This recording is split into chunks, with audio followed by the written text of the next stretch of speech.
지금 우리가 읽었던 이 시편 62편의 저자는 다윗이 되겠습니다. 시편 62편 전체를 읽어보게 되면요, 다윗은 생명의 위협을 받을 정도로 굉장히 어려운 상황에 직면해 있다라는 것들을 알 수가 있어요. 어떤 학자는 이 시편 62편이 다윗의 아들인 압살롬의 때문에 압살롬이 반란을 일으켜서 쫓길 때에 지은 시다, 이렇게 이야기를 하기도 합니다. 압살롬에게 쫓길 때 지은 시라면 지금 다윗의 상황이 굉장히 어렵다라는 것들을 알 수 있잖아요. 왕궁을 떠나서 도망자의 삶을 살 때 이 시편 62편을 지었다라고 말할 수 있어요. 그때는 잠잘 곳도 마땅치 않았고요, 먹을 것도 부족했습니다. 적대자들의 추격 속에서 하루하루 불안한 삶들을 살아갈 때였어요. 하루아침에 왕의 신분에서 도망자의 신분이 되었고요, 살기 위해서는 아들에게 쫓기는 그런 비참한 신세가 되었습니다. 자, 다윗처럼 하루아침에 비참한 신세가 되었을 때에 일반적으로 많은 사람들은요, 좌절하고 또 미래를 비관적으로 생각합니다. 그러나 오늘 본문을 보게 되면 다윗은 우리와 동일한 성정을 가진 그런 사람이지만 좌절하지 않는 것들을 볼 수 있어요. 자기의 미래를 보면서 비참하게 생각하지 않는 것들을 볼 수 있습니다. 그렇다면 어떻게 다윗은 그렇게 비참한 상황 가운데서도 좌절하지 않을 수 있었을까? 뭐 우리와는 다른 어떤 초인적인 인간이기 때문에 그랬을까? 당연히 그렇지 않겠죠. 다윗은요, 그때에도 보이는 것, 무엇이 보였겠어요? 다윗의 눈에, 지금 쫓기는 그런 다윗의 눈에 무엇이 보였겠습니까? 들리는 것, 그때 무엇이 들렸겠어요?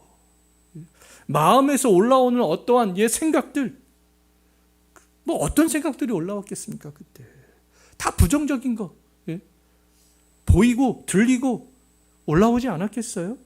근데 그런 것에 다윗은 집중하지 않은 것을 볼 수 있습니다. 그렇다면 다윗이 그러한 상황 가운데서 무엇에 집중했는가? 오늘 읽었던 본문 5절 한번 다시 한번 보십시오. 다윗이 무엇에 집중하고 있습니까? 다윗은 잠잠히, 그의 마음은 시끄러웠고 귀에 들리는 것들은 온통 부정적인 것들만 들렸지만 다윗은 그냥 오롯이 잠잠히 누구에게 집중했어요? 하나님께 집중하는 것들을 볼 수 있습니다. 다윗의 눈에 보이는 것들은 온통 비참한 것들만 보였고요, 귀에 들리는 것들은 온통 부정적인 소리들만 들렸고요, 마음에서 올라오는 그런 인간적인 감정들은 그런 분노들이었지만, 근데 그러한 것을 집중하지 않으려고 했던 것이죠. 다윗은 자신의 생각과 그런 감정을 다스렸습니다. 침묵 속에서 하나님께 집중하고자 했어요. 영혼으로 하나님을 정말 바라보고자 했습니다. 그럼 영혼이 하나님을 바라보는 것도요, 훈련이 필요한 것이 아니겠어요? 다윗은 우리와 다른 사람이 아니잖아요. 보이는 것, 들리는 것, 마음속에서 올라오는 것, 아마 우리와 똑같았을 거예요. 근데 그러한 상황에서도 그것을 보려고 하지 않고 들으려고 하지 않고 어떻게 했습니까? 나의 영혼이 어떻게 하면 그러한 상황 가운데서도 내가 하나님께 집중할 수 있을까? 그것을 고민하며 다윗은 하나님께 집중했습니다. 다윗은 육신에 집중하지 않았고요, 자기의 영혼에 집중했어요. 집중해서 하나님을 바라보고자 했습니다. 영혼이 정말 집중해서 하나님을 바라봤을 때 다윗에게는 새로운 마음이 막 생기기 시작했는데요. 어떤 새로운 마음이 생겼는가? 계속해서 5절 한번 보십시오. 어떤 마음이 생겼습니까? 비참한 가운데서도 소망하는 마음이 생겼어요. 다윗의 지금 처한 환경은 이 깜깜한 밤하늘에 빛도 별도 없는 그런 환경 같았지만, 그런 비참한 가운데 있었지만 어디선가 한 줄기 빛이 쭉 비치는 것들을 경험할 수 있었습니다. 그 빛 때문에 그 마음 속에서 막 소망하는 마음이 올라오게 되었던 것이죠. 다윗의 영혼 가운데 생긴 소망은 누가 주시는 소망이었어요? 하나님이 주시는 소망이었잖아요. 다윗의 영혼이 하나님께 집중했을 때 그 비참한 상황 가운데서도 뭔가 말할 수 없는 그런 소망하는 벅차오르는 그런 마음들이 생겨나게 되었던 거죠. 다윗의 영혼 속에서 생겨났던 소망은 세상에 있는 것을 보면서 들으면서 생긴 소망이 아니었잖아요. 다윗의 소망은 하나님께 있었습니다. 하나님이 영혼 속에 충만하게 되었을 때 생겨날 수 있었던 그런 소망이었던 거죠. 다윗은 자기가 지금 처해 있는 어떠한 비참한 상황보다도 더 크신 자기의 상황을 주관하실 수 있는 그 하나님이 자기의 영혼으로 하나님께 집중했을 때 그 하나님이 더 크게 보이기 시작했던 거 아니겠습니까? 영혼이 하나님께 집중했을 때 어떤 하나님이, 어떤 하나님의 존재가, 어떤 속성을 가지신 하나님이 보이게 되었는가? 6절 한번 보십시오. 지금 다윗이 막 소망하는 마음으로 그런 상황 가운데 하나님께 집중하고 하나님이 보이기 시작하니까 막 하나님을 향해서 그런 상황 가운데서도 지금 고백을 하고 있잖아요. 나의 반석이시오, 나의 구원이시오, 나의 요새이신 하나님. 그 하나님이 막 보이기 시작했습니다. 세상 사람들은 도저히 이해할 수 없는 거죠. 쫓기는 도망자의 삶, 비참한 삶이었는데 무슨 하나님이 반석이라고 그러고 구원이라고 그러고 요새시라고 그렇게 고백하나. 불신자들은 감히 상상할 수도 없는 그런 생각이 되겠습니다. 근데 영혼으로 보니까 다윗의 삶은 한 줄기 빛도 없는 비참한 그 자체였지만 하나님의 존재 때문에 위로와 소망을 가지게 되었죠. 비참한 상황 가운데 있는 다윗에게 하나님은 거대한 반석처럼 그 가운데서도 의지할 수 있는 그런 분이었고요. 그 가운데서도 여전히 구원의 은혜를 베풀고 계시는 그런 분이었고요. 그러한 상황 가운데서도 하나님께서는 안전한 요새가 되시는, 피난처가 되시는 그런 분이었던 거죠. 다윗은 그런 하나님이 경험되기 시작했습니다. 그런 하나님이 보이고 경험되기 시작하니까 다시 그 하나님으로 인해서 마음이 막 소망이 요동하게 된 거 아니겠어요? 우리들은 다윗처럼 믿음을 가진 하나님의 백성들이잖아요. 우리들도요. 그럼 세상을 살아가면서 여러 가지 삶의 환경에 직면하게 될 때 온통 부정적인 것들이 우리의 눈에 보이고 나를 유혹하고 약하게 만드는 소리들이 나의 귓가에 들리고 마음속에서는 여러 가지 부정적인 감정들이 우리들 역시 올라올 수 있습니다. 그때 우리가 집중해야 하는 것,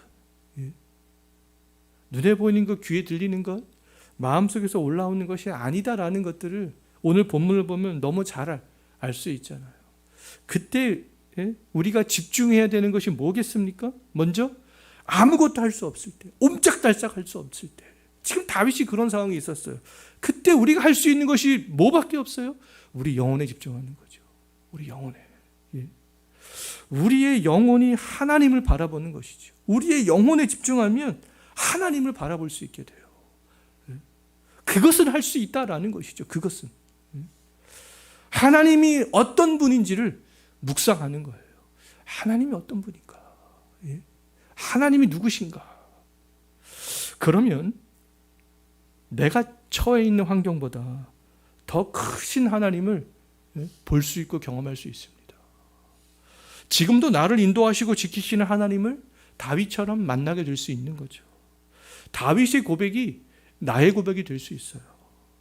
다윗은 그 비참한 상황 속에서 엘로힘 하나님이요, 여호와 하나님 되시는 그 하나님의 또 속성을 생각했습니다. 하나님이 누구인가? 하나님의 이름을 쫙 생각해서 우리가 그 지난주에 살펴봤잖아요. 하나님이 이름이 뭐지? 오늘 본문에 나오지 않지만 분명히 생각했을 거예요. 하나님이 어떤 존재인가? 그렇지. 하나님은 엘로힘 하나님이고 여호와 하나님이지. 그러면 그 엘로힘 하나님, 여호와 하나님이 과연 어떤 성품을 가지고 있는가? 그 하나님은 어떤 속성을 가지고 있는가? 그것을 다윗은 생각하지 않았겠어요? 영혼으로 하나님께 집중하니까 그런 것들이 꼬리에 물고 계속 생각나게 되었던 거죠. 우리가 믿는 그 하나님은 죽은 신처럼 가만히 계시는 분이 아니잖아요. 삼위로 계시는 그 엘로힘 하나님은 주권적인 능력으로 이 세상을 창조하셨습니다. 모든 피조물의 주인 되시는 하나님은요, 다윗이 쫓기는 그 삶을 살아갈 때에도 통치자로 계셨던 것이죠. 주권적인 능력자로 그 가운데서도 계셨습니다. 하나님은 영원토록 스스로 존재하시는 하나님이기 때문에 다윗이 목동으로 있을 때에도, 왕궁에서 왕으로 살아갈 때에도, 지금 쫓기는 삶을 살아갈 때에도 변함없이 다윗과 함께 하실 수 있는 그런 분이잖아요. 하나님은 여호와 하나님, 스스로 존재하시는 분이기 때문에요. 다윗이 하나님을 이 반석과 요새에 비유한 것도 그 하나님의 속성들을 잘 이해했기 때문에 그렇습니다. 지난주에도 말씀을 드렸듯이 하나님에게는 두 가지 속성이 있잖아요. 하나는 하나님만 가지고 있는 속성이 있고요, 다른 한 가지는 우리 인간에게도 나타나는 그런 속성이 있습니다. 하나님에게만 있는 속성은 우리가 신학적인 용어로 비공유적인 속성이다 이렇게 얘기합니다. 하나님에게도 있고 우리 인간에게도 일부 나타나는 그런 속성을 공유적인 속성이다 이렇게 얘기합니다. 그 완전하신 하나님에게 있는 그 비공유적인 속성은 우리가 예전에 교리할 때 다 살펴보았지만 그 완전성, 영원성, 무한성, 편재성, 불변성 이런 것들이잖아요. 이것은 우리 인간에게는 해당이 되지 않습니다.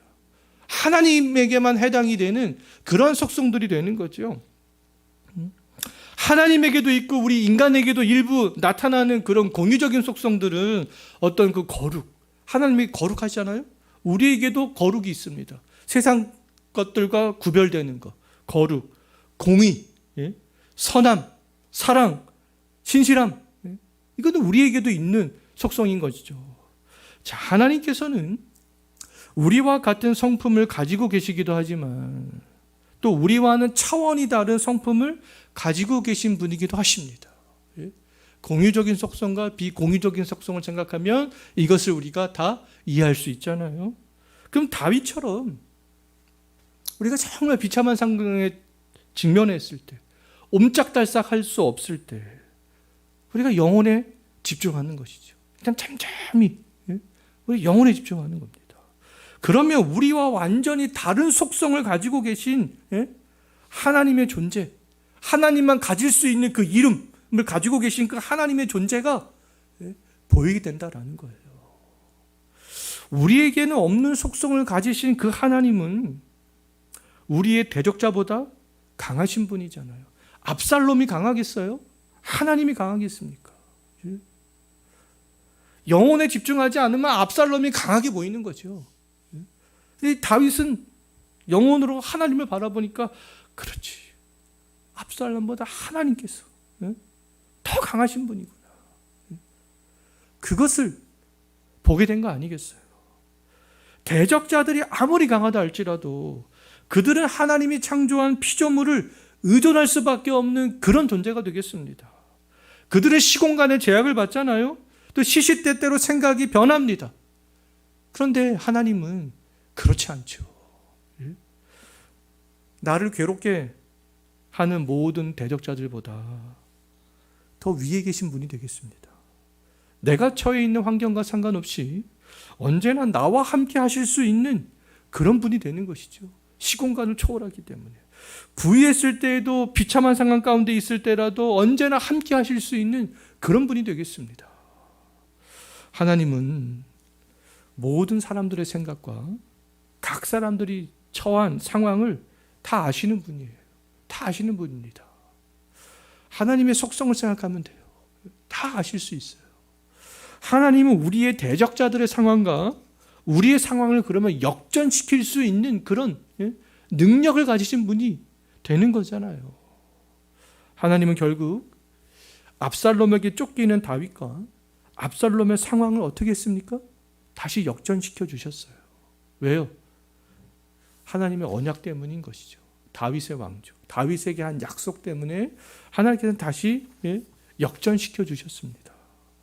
하나님은 광야에서 떠돌던 이스라엘 백성과 가나안 민족의 삶을 어떻게 했습니까? 역전시켜 주셨잖아요. 다 정복할 수 있도록 하셨잖아요. 이것도 왜요? 아브라함에게 약속한 그 언약 때문에 하나님께서는 그렇게 하셨던 것이죠. 하나님은 모든 시대를 초월하여 완전하고도 변함없이 스스로 존재하시는 분이기 때문에 그 모든 것들을 다 하실 수 있는 것이죠. 하나님께서 말씀하시는 것들은 다 이룰 수 있는 그런 분이 되겠습니다. 우리를 만드시고 우리를 구원하시고 우리를 지금도 인도하시는 하나님은 감히 세상에 있는 어떤 피조물이라도 범접할 수 없는 그런 분이라는 겁니다. 완전하시고 영원하시고 정말 무한하시고 어디에나 계시는 편재하시고 불변하시는 분이 되는 거잖아요. 우리가 믿는 하나님은 세상 종교에는 없는 하나님이 되겠습니다.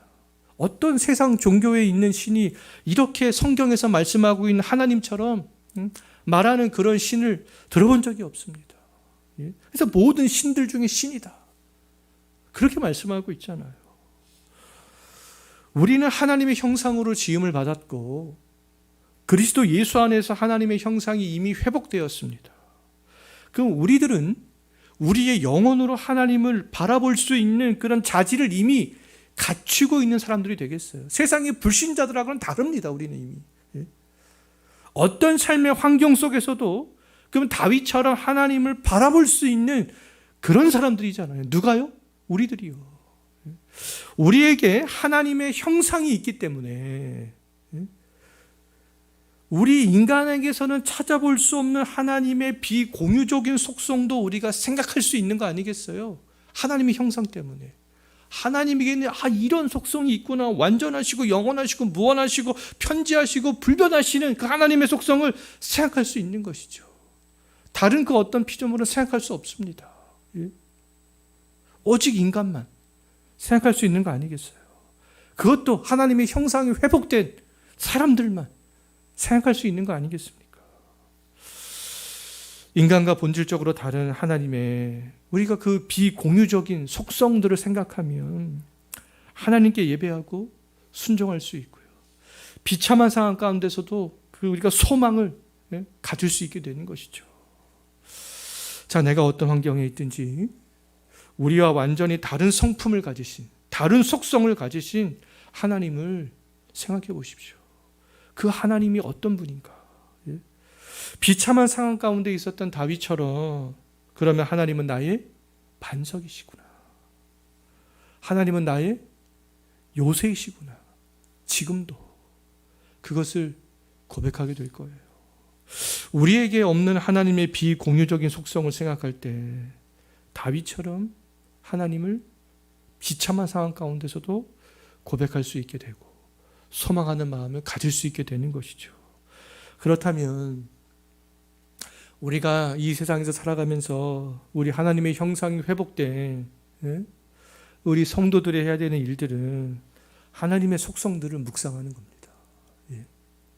하나님의 속성을 우리의 영으로, 우리의 영혼으로 묵상할 때 낙심하거나 좌절하지 않고요, 하나님이 주시는 그런 위로와 소망으로 살아갈 수 있게 되는 것이죠.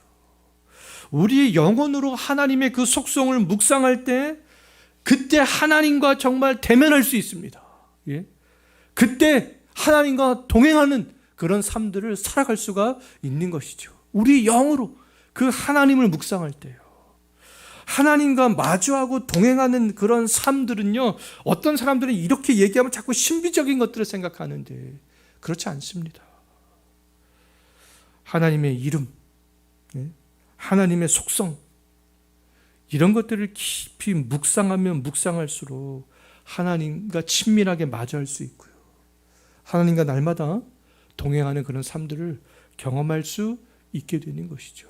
내가 정말 하나님과 정말 날마다 대면하기를 원한다면, 하나님과 날마다 같이 동행하기를 원한다면 우리의 영으로 날마다 하나님을 향하여서 집중하는 그런 연습과 훈련들이 필요하다라는 것이죠. 또 하나님은 논증이나 어떤 과학적 실험으로 알 수 있는 분이 아니잖아요. 하나님이 드러내시고 하나님이 선포하신 하나님의 그 이름과 하나님께서 드러내신 그런 속성을 통해서 우리 하나님을 알 수 있습니다. 우리의 영혼으로 그 하나님을 깊이 묵상할 때요. 자, 언제나 우리의 영으로 하나님의 속성을 깊이 묵상하면서 살아간다면 정말 다윗처럼 어떤 상황 가운데서도 하나님이 나의 반석이시고 나의 구원이시고 나의 요새 되심을 고백하면서 정말 흔들리지 않는 그런 굳건한 믿음의 삶을 살아가게 될 줄로 믿습니다. 우리 이 시간에 다 같이 말씀을 생각하시면서 같이 잠깐 기도하시겠는데요. 하나님께서는 우리와 다른 분이 되겠습니다. 완전하시고 영원하시고 무한하시고 편지하시고 불변하시는 분이잖아요. 그 하나님은 우리에게 하나님에게 있는 또 속성 중 일부를 보이심으로 공유적인 속성들을 주심으로 우리 모두가 하나님처럼 거룩과 공의와 선함과 사랑과 신실함을 가지고 살아가기를 원하고 계십니다. 하나님처럼요. 세상을 살아갈 때 정말 눈에 보이는 것, 귀에 들리는 것, 마음속에서 올라오는 부정적인 생각에 집중하기보다 우리의 영혼으로 하나님의 이름과 그 속성을 생각하면서 살아갈 수 있도록 우리가 그것을 위해서 기도했으면 좋겠어요. 다윗의 고백이 나의 고백이 될 수 있도록, 그리고 비참한 상황 가운데서 다윗이 경험한 하나님에 대한 소망이 나도 경험할 수 있도록 우리가 그것을 위해서 우리가 이 시간 다 같이 한번 기도하도록 하겠습니다.